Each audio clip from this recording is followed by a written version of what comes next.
গাজীপুরের কাপাসিয়ায় express leather products limited lotto বাংলাদেশের নতুন কারখানার উদ্বোধন করা হয়েছে। রবিবার সকালে কারখানার ভিত্তিপ্রস্তর স্থাপন করেন প্রতিষ্ঠানের ব্যবস্থাপনা পরিচালক কাজী জামিল ইসলাম। তিনি জানান, কারখানাটিতে হাজারো মানুষের কর্মসংস্থান হবে, পাশাপাশি শ্রমিক বান্ধব পরিবেশের বিষয়টি নিশ্চিত করা হবে। ইকবাল আহমেদের তথ্য ছবিতে প্রতিবেদন। রবিবার সকালে কাপাসিয়ার কপালেশ্বর এলাকায় ফিতা কেটে কারখানার ভিত্তিপ্রস্তর উদ্বোধন করেন লোটোর ব্যবস্থাপনা পরিচালক কাজী জামিল ইসলাম।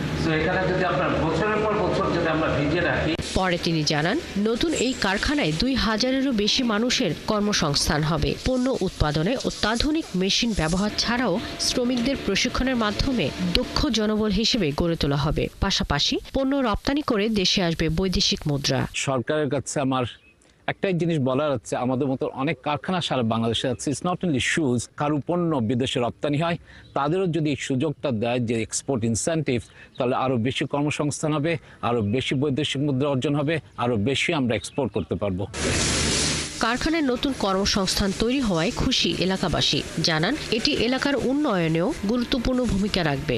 এই জায়গায় ফ্যাক্টরি করাতে অত্র এলাকার কর্মসংস্থান বাড়বে। তো এখানে অনেক লোক বেকার আছে, তো এখানে আমাদের এখানে ফ্যাক্টরিটা হওয়াতে মনে করেন অনেক লোক কাজের সংস্থা করতে পারবো। দূরে গিয়ে কাজ করতে হয়, এখানে কাছে হয়েছে, এই ফ্যাক্টরিটা হওয়ায় আমরা অনেক খুশি। আয়োজকরা জানিয়েছেন, দেশের 120টিরও বেশি আউটলেটে লোটোর পণ্য পাওয়া যাবে, যা হালকা, আরামদায়ক এবং পানিরোধী। 2011 সালে ইতালির নাম্বার 1 স্পোর্টস ব্র্যান্ড লোটো বাংলাদেশে যাত্রা শুরু করে।